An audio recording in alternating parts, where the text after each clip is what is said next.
សូមស្វាគមន៍ចំពោះកម្មការមេរៀនបន្តទៀតសម្រាប់មេរៀននេះគឺយើងរៀនតទៅជាមួយនឹងការប្រើប្រាស់ទៅលើ Vector Crop Tool នៅក្នុងកម្មវិធី Affinity Designer សម្រាប់បងប្អូនដែលមិនទាន់បានជួយចុច Subscribe សូមជួយចុច Subscribe ក៏ដូចជាចុចរូបសញ្ញាកណ្ដឹងដើម្បីទទួលបានវីដេអូថ្មីៗពីការចែករំលែកការប្រើប្រាស់កម្មវិធី Affinity Designer សម្រាប់ Crop Tool វាគឺជាឧបករណ៍មួយប្រើដើម្បីធ្វើការ crop ទៅលើ object អញ្ចឹងឥឡូវឧទាហរណ៍ថាខ្ញុំមាន object មួយឥឡូវខ្ញុំចូលទៅធ្វើការបង្កើតជាចិត្តកោណកែមួយជា round rectangle របៀបនេះហើយខ្ញុំធ្វើការដាក់ពណ៌វាក្រហមទៅខ្ញុំ click លើវាចឹងខ្ញុំ click លើវាហើយខ្ញុំចូលទៅ Vector Crop Tool ចឹងខ្ញុំ click លើវាមកវាចេញនេះពណ៌របៀបនេះចឹងគឺយើងគ្រាន់តែធ្វើការ click ទាញដើម្បីធ្វើការ crop វាឥឡូវខ្ញុំចង់ធ្វើការ crop វាត្រឹមនេះហើយត្រឹមនេះខ្ញុំទាញវាមកអូខេឃើញអត់ចឹងយើងអាចទាញពីចុងចែកក៏បានឬក៏ម្ដងមួយចុងចែកក៏បានបន្តមកទៀតយើងចុចទៅលើ move tool មកគឺវាធ្វើការកាត់ឲ្យយើងតែម្ដងឃើញអត់នេះហើយប្រសិនបើកាត់ឲ្យយើងចង់ធ្វើការកែសម្រួលវាវិញគឺយើង click លើវាមកហើយយើងចូលមកកន្លែង Vector Crop Tool មកអូខេហើយយើងអាចទាញប្រេកវាឡើងវិញអូខេបន្តមកទៀតយើង click ទៅលើ move tool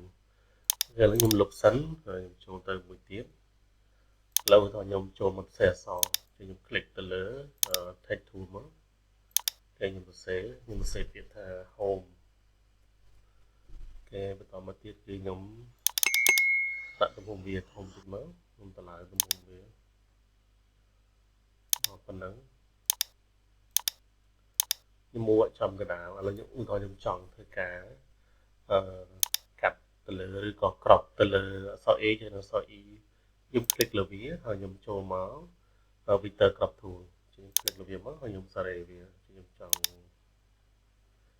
គេ crop វាត្រឹមហ្នឹងហើយ click ទៅលើ Move Tool អញ្ចឹងគឺយើងបានធ្វើការ crop វាគេលើមួយទៀតខ្ញុំលុបវាចេញខ្ញុំចូលទៅយករូបភាពអញ្ចឹងខ្ញុំចូលមកកន្លែងនេះមកនេះកន្លែង Place Tool click លើវាតមកទៀតខ្ញុំចូលទៅយករូបភាពមួយអូខេខ្ញុំ click គេឥឡូវថាខ្ញុំចង់ធ្វើការកាត់យកតែ logo ឬក៏យើងហៅថា crop យកតែ logo Affinity Design អញ្ចឹងគឺយើងប្រើប្រាស់ទៅលើ Vector Crop Tool click លើវាមកហើយយើង click សារ៉េវាមកទាញកំណត់ទៅលើតំបន់ដែលយើងចង់ធ្វើការយកគេយើង click ទៅលើ Move Tool អញ្ចឹងយើងបានតែម្ដងក្នុងករណីយើងចង់ធ្វើការកែប្រែឡើងវិញយើង click លើវាមកហើយយើងចូលទៅលើ Vector Crop Tool មកហើយយើងទាញសារ៉េវាទាញពេលយើងទាញចេះមានន័យថាវាហួសទៅលើទំហំចាស់មកវាអញ្ចឹងយើងអាចទាញចឹងសិនក៏បានឥឡូវខ្ញុំកាត់ទៅលើយកប្រអប់នេះរបស់ប៉ុកខ្មែរនេះ